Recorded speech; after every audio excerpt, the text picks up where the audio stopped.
The stars above Solace 9 were calm. This small colony, hidden deep in the outer rim, had lived in peace for generations. No wars, no news from Earth, just quiet farms, smiling children, and a sky that never changed dot until today. A shadow passed. Over the sun, people looked up, shielding their eyes. A massive black warship blocked the light dot. It wasn't just any ship. It was his, Lord Vester, the alien warlord who burned planets, crushed armies, and never spoke twice. Entire species bowed to him or vanished. His fleet was called the Void Reapers, and their symbol, an obsidian blade across a dead star, was feared across the galaxy dot. Now that symbol floated above. Solace-9 got panic spread fast. Mothers grabbed children. Alarms rang. Colony elders sent emergency signals, though they knew no help would come. Earth was gone, forgotten. Only silence had answered their messages for years. Visither watched from his throne on the command deck. His armor pulsed with dark energy, and his cold reptilian eyes scanned the peaceful colony below. No weapons. No defenses, his second-in-command reported. Why are they still alive? Vesither asked, voice low like distant thunder. Unknown. Sensors show. No threats. Erase it, he said simply. For fun. He didn't need a reason. He never did. His fleet moved into position. Weapons charging. Plasma cannons glowed, ready to reduce Solace 9 to ash dot, but then hold fire. Vesither said suddenly. His officers looked confused. He rose from his throne, narrowing his eyes. At the view screen, there, in the middle of a wide open field, stood a girl. Just one. A lone dot, she was maybe 16. Human, barefoot, her long black hair blew in the wind. She wore a simple white dress, stained with dirt. But she didn't run. She didn't scream. She just stood there, staring directly at the warlord ship .unmoving. Defiant. Like she had called him here on purpose. Who is she? Vesither asked, almost amused. Unknown. No records. Not on the colony registry. Scanner. We can't, the officer said, frowning. Something is blocking our scans. Vesither leaned closer. Impossible. The girl raised her hand slowly, and the ship's systems blinked just for a moment. A flicker, not damage. Not a hack something older ancient his command deck dimmed. Lights flickered. His eye glitched. Something's wrong. The engineer shouted one by one. The ships in orbit began to lose power. Weapons stopped charging. Engines failed. Pull. Back. Now. His captains shouted. But it was too late. From the girl's feet, a glowing symbol appeared, etched into the grass. It pulsed with power that felt like time itself was shifting. Vesither felt something he had never felt before. Fear. Double quotes. What. Is she? He whispered. His AI replied one final time before crashing completely. She is the last starborn, the guardian of soul. Then all screens went dark. Outside. The girl still stood. Calm. Watching. And above her, the most feared fleet in. The galaxy began to fall dead, silent ships drifting useless in the windless void. Lord Vesither stood on the bridge of his flagship, Oblivion's spear, watching the surface of Solace 9 from orbit. He expected fear, chaos, running colonists.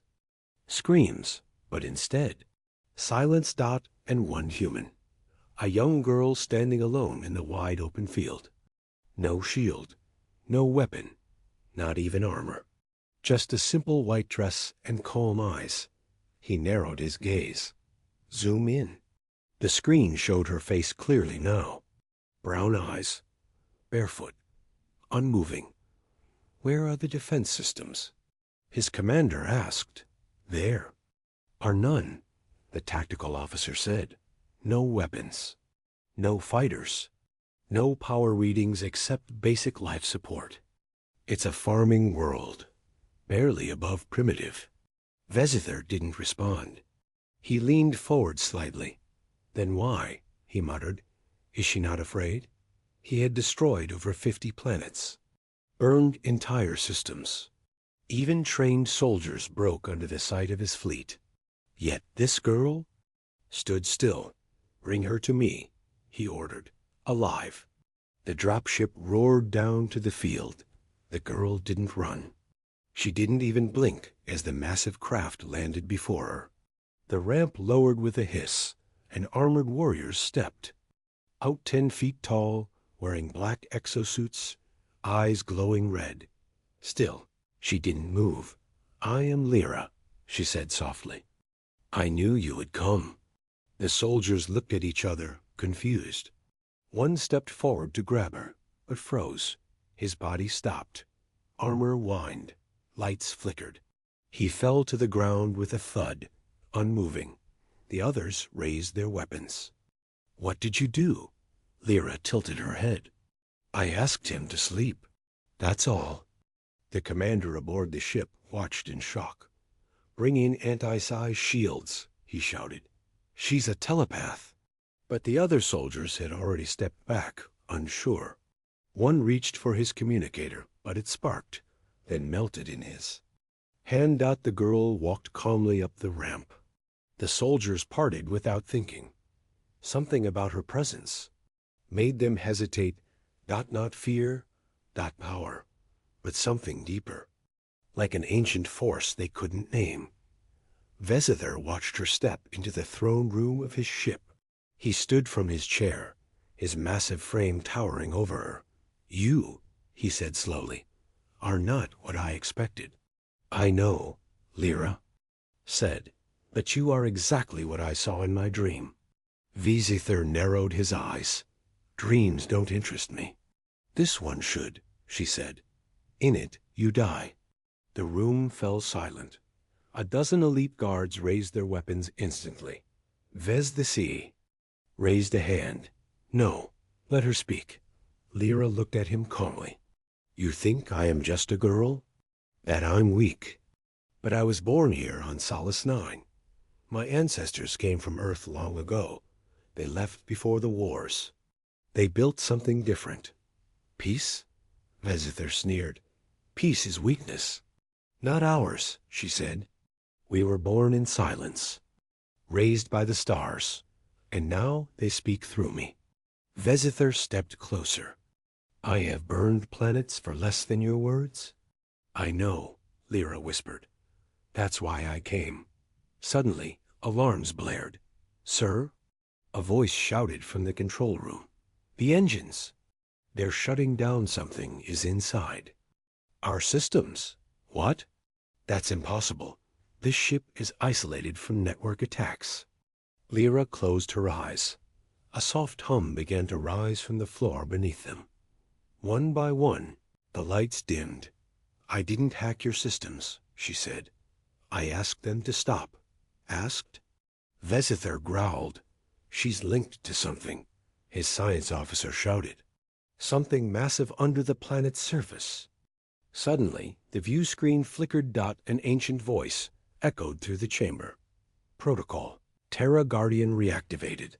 Then the stars outside shifted. A fleet rose from beneath the planet's surface, not made of metal, but of glowing crystal. Ships shaped like birds, dragons, and beasts, all marked with one symbol, the Earthborn seal. Vesither took a step back. Impossible. Earth is dead. Lyra opened her eyes. They glowed, now gold and deep like space. Not dead, she said. Sleeping. Vesither's guards moved toward her, but their weapons froze. The air around her shimmered like a storm held in place. You should leave, champion, Lyra said softly, before the stars decide your fate. He stared at her. And for the first time in his life, he didn't know what to do. He had crushed armies, but this girl, this calm voice, This gentle presence wasn't using fear. She was using something older, deeper, a memory inside the galaxy itself. Vez, Tar turned, ordered the fleet to retreat. But sir, now. As Oblivion's spear turned away from Solace 9, the girl watched from the viewing deck. She didn't smile. She didn't celebrate Dot, she just whispered, "There will be others." Then she turned and walked back toward the surface. Dot alone, Dot unharmed, Dot unchanged, Dot that the stars had already begun whispering her name. The wind was soft, silent, but above her, warships filled the sky. Kayla didn't flinch. She stood alone on the edge of the golden field, her long hair glowing in the morning sun. All around her, the people of Solace 9 hid underground, trembling. Praying, Dot, they thought the stories were myths. They thought Earth had forgotten them. They never imagined Lord Visither would come for a small, peaceful colony. And yet, here he was. From the massive dreadnought hovering above, Vesither stood. On the command deck, arms behind his back, eyes narrowed. "Who is that?" He growled, pointing at the screen. His second in command, Trolloc, zoomed in. The girl was clearly human. Young, no armor, no weapons, just a calm stare. As if she didn't fear death at all. "She is not in the registry," Trolloc said. "Unknown. Civilian." Vesither's eyes narrowed.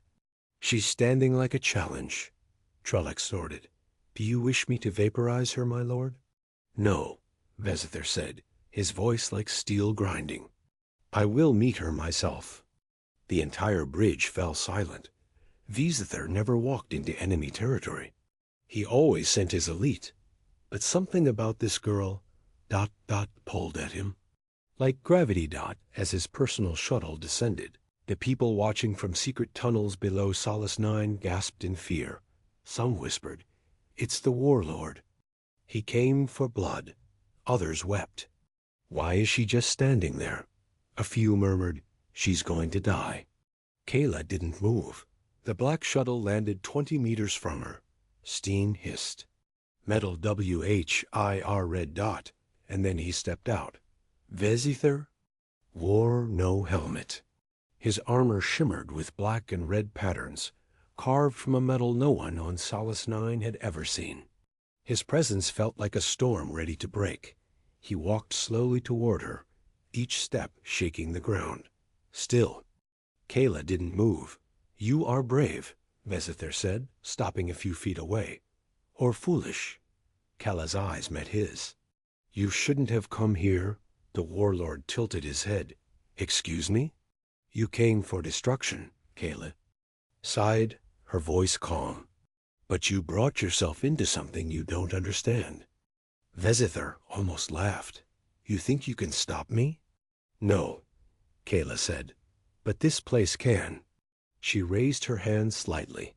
The sky shimmered Dot all across the field. Ancient symbols appeared in the air-glowing lines, spinning shapes. Flickers of blue light. It looked like the air was alive. Vesither took a step back. "What is this?" Kayla didn't answer. Behind her, strange towers slowly rose from beneath the ground. Tall, metallic structures older than anything Vesither had seen, even older than his empire's forgotten ruins. Dot. His ship immediately sent alerts. Unknown tech signature detected. Power levels extreme. Kayla's voice echoed softly now. "You came to burn this world. But this world has a memory." And then the towers began to hum. Vesither shouted into his comms, "Get me out of here, now." But his shuttle wouldn't respond. Kayla turned her eyes back to him. This colony was forgotten, hidden, not by accident, but by design. A sanctuary built by Earth's last architects. Vesither looked around, eyes wide. "Earth is dead." "No," Kayla said. "You just stopped hearing it." The ground beneath Vesither shook violently. He fell to one knee. The towers glowed. Brighter. The air buzzed like 1,000 wasps. And then, every warship in Vesither's fleet began to flicker. Lights failed. Systems crashed. "No, no," he shouted. "What is this technology?" Kayla stepped forward, her voice now firm. "You brought war to a world that remembers peace. But this land remembers everything, especially what it must. Protect." Vesither screamed into his comms again. Still silence. He looked up at the girl, realizing something terrifying. This was no simple human. She was a key to something much older. And he had just activated it. In orbit, his dreadnought began to twist, its hull buckling under invisible forces. Trellick screamed orders, but nothing worked. The ship groaned, then exploded in a silent flash of light. The rest of the fleet followed. One by one dash gone. Below, Vesither fell to the dirt, coughing, armor cracked. The wind had changed. Kayla knelt beside him. Her voice, now soft again, whispered, "We told the stars long ago some doors should never be opened." Vesither, broken and terrified, looked at her with blood on his lips. "What are you?" She looked up toward the sky and simply said, "I am the last seed of Earth's memory." And with that, the ground opened and swallowed the warlord. Whole darkness followed, but Solace 9 stood untouched. And Kyla? She turned and walked back into the golden field, each one armed, each one deadly. And yet, in the middle of the field below, that girl still stood alone. She didn't run. She didn't hide. She simply waited. Lord Vesither watched her from his command ship. His red eyes narrowed. Why is there no defense grid? No panic? Not even a transmission? His second in command, a tall insectoid named Krilver, stepped forward. "Perhaps they are too primitive, my lord." "Or too confident," Vesither said coldly. He raised one clawed hand. "Send down a hunter unit. Kill her. Burn the field." The order was given. Within seconds, a sleek black drop pod fired from orbit. It landed with a thunderous crack, kicking up dirt and fire. The grass around it burned. The girl didn't move. The pod opened with a hiss, revealing a massive armored War Machine 8, feet tall, bristling with plasma weapons, and coated in shadow armor. It aimed its weapon at the girl. She raised her hand. A pulse of blue light surged from her palm. The War Machine stopped. Its lights flickered, then it exploded. Vesither stood in silence. "What was that?" Krilver hissed in disbelief. "She destroyed MK to 9 Hunter with no weapon? Send 3 more. 3 more pods screamed down. They landed in a perfect triangle around her. 3 war machines emerged. Faster, deadlier, smarter. They charged. The girl walked forward slowly, barefoot through the grass. She raised her hand. Again, a quiet hum built around her. The air shimmered. With a flash, all 3 machines collapsed, cut cleanly in half by something invisible. No blood. No energy weapons. Just precision. Silence. Vesither's eyes burned with rage. "Enough games." He pointed to the screen. "Bring me that girl." Alive. Moments later, a full squadron of dark troopers landed, 40 elite soldiers. Vesither watched from orbit as they surrounded the girl, guns aimed and formation tight. Stood still. The lead soldier barked, "You are under the control of the warlord Vesither." "Kneel." The girl looked up. Her eyes glowed faint blue. "I told you, you shouldn't have come here." The ground rumbled. Suddenly, the soil cracked open behind her. Something massive began to rise. A black shape, metal, ancient, but not like Vesither's ship's. It was human. A war mech, forgotten by time, towering 100 feet into the sky, with faded earth markings on its armor. The soldiers turned. The girl whispered, "Guardian Protocol, Alpha." The mech's eyes lit up. It stepped forward and unleashed hell. Lasers, railguns, EMP blasts, everything fired at once. Troopers screamed, weapons melted, armor shattered in just 10 seconds. The entire squad was gone. Vesither's fleet fell into stunned silence. Back on his ship, Vesither stared at the screen, fists clenched. That thing. That girl, she controls Earth technology? Krulver trembled. But the Earth Empire is gone. Dead for 1,000 years. No, Vesither growled. Not dead. Hidden. He paced. That colony? Solace 9. It's not just some forgotten farm world. It's a vault. A trap. Krulver asked, should we retreat? Vesither turned slowly. No, this is my galaxy. I will not be challenged by a child. He raised his hand again. All ships lock on target. Full bombardment. We erase Solace 9 now. Thousands of cannons moved. A red glow lit up space. On the surface, the girl looked up. The war mech beside her hung. She reached into her pocket, pulled out a tiny silver device. She clicked it. At first nothing. Then, above the colony, space tore open. A rift. A massive ancient human warship exited the portal. Then another. And another. Ships that had been gone for centuries. Earth's silent armada, hidden in deep space. Waiting for the call, they had just been awakened. On Vesitha's ship, alarms blared. Krulver gasped. Sir, 25 warships, all Terran design. They're powering weapons. Vesither stared, frozen. The girl's voice echoed through every channel. This colony was protected for a reason. You were warned. And now you will remember why Earth ruled the stars.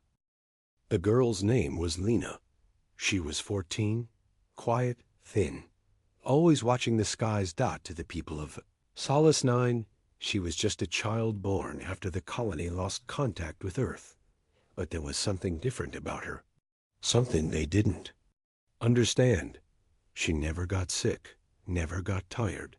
And sometimes, when she stood near the edge of the forest, animals would freeze, then run. As if they sensed something, she would whisper to herself, or maybe to someone else, when no one was around. No. One knew her parents. Some said she was found in the wreckage of an old Terran escape pod, half buried in ice. Others believed she wasn't fully human, but they never asked too many questions. Solace 9 was peaceful, quiet, hidden. The settlers had no interest in war or politics. They just wanted to live in peace, grow crops, teach their children, heal from the horrors of Earth's last war. So when Lord Vesither's Black Fleet entered orbit, they froze. Ships blotted out the sun. Thousands of them. Like shadows come to life. Everyone ran to shelters. Emergency sirens screamed. Except Lena. She walked. Calm, silent, out into the middle of the wheat field. The golden stalk swayed gently as the sky darkened above her. She looked. Up, Vesither's command ship hovered above. A beast of steel, big enough to swallow cities. From inside, Vesither stood at the main viewport. He stared down at her, confused. A child? He muttered. His advisor, a pale-skinned creature with a face like melted glass, stepped forward. My lord, shall I order the ground sweep? Eliminate all life? Vesither didn't answer. He squinted. There was something, some feeling crawling on his skin. A pressure in the air. He'd conquered hundreds of worlds, burned cities to ash, but never had he felt watched like this. By a child. Zoom in, he ordered. The display focused on her face. Lena was staring directly at the ship, directly at him. Her eyes glowed. Faintly, not fear. Not all. Just ... silence. Then she raised her hand. Not to wave, not to beg, but to point. Straight at his command ship. Suddenly, the lights inside flickered. Power dipped. The ship groaned. Alarms started. Multiple systems offline. Shields dropped. Backup fusion core surging.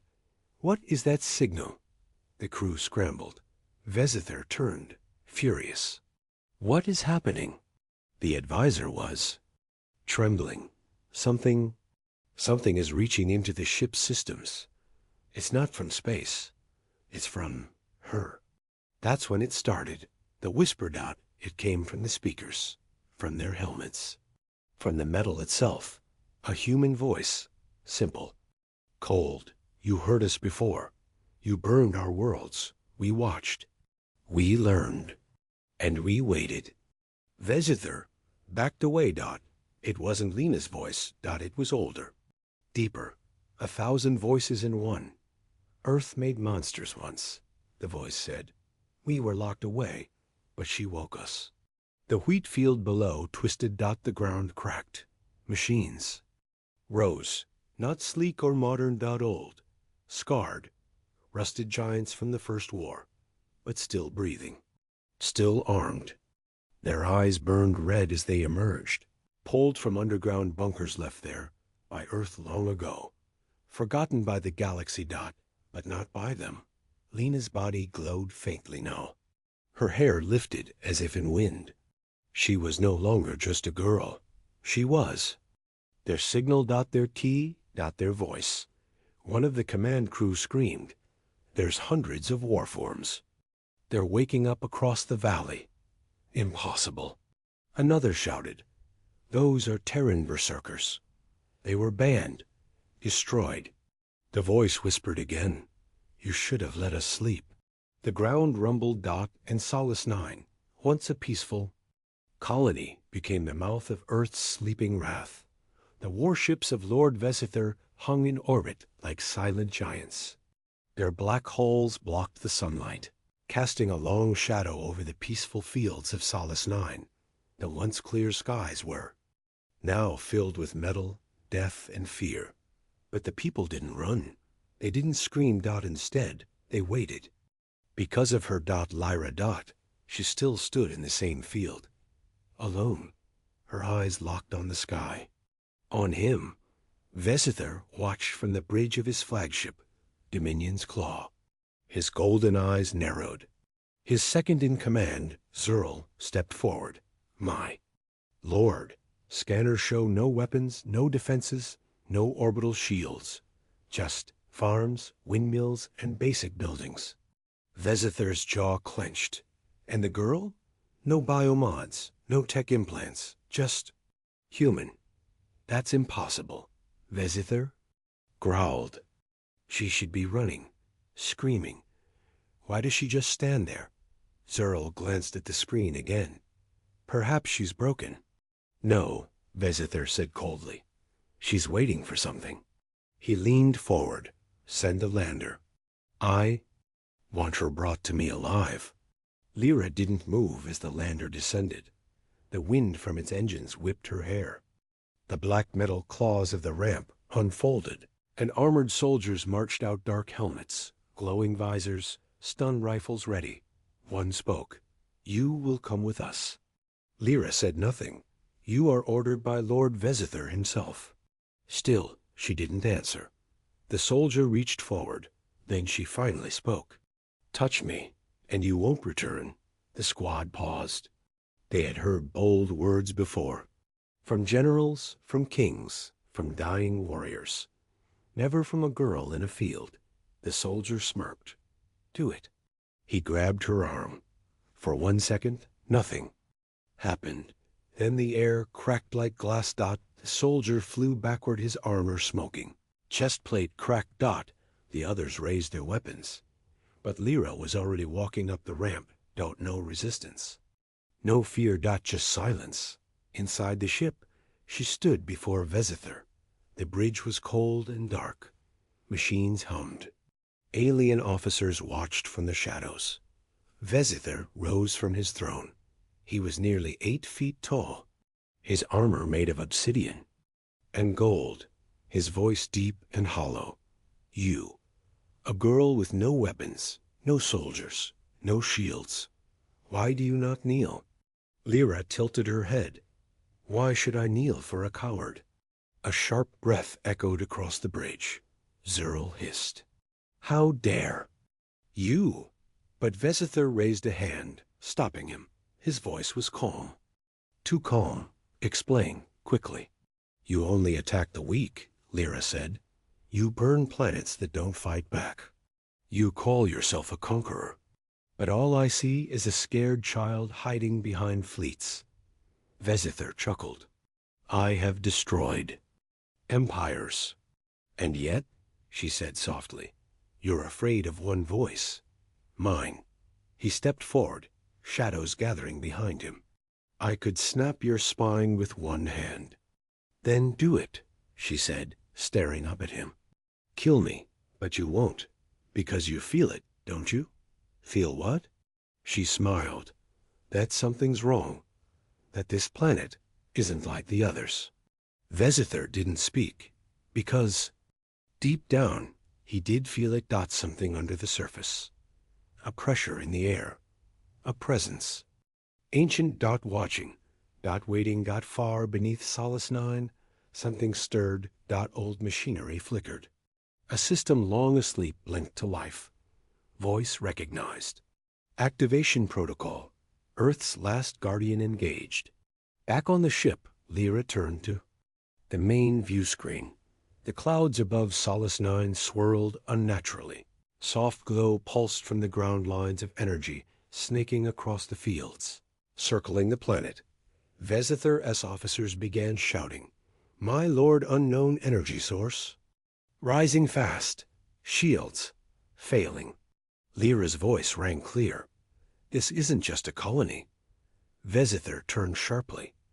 What is it? Lyra looked him in the eyes. A seed. A seed of what? He snapped. Of Earth's last fury.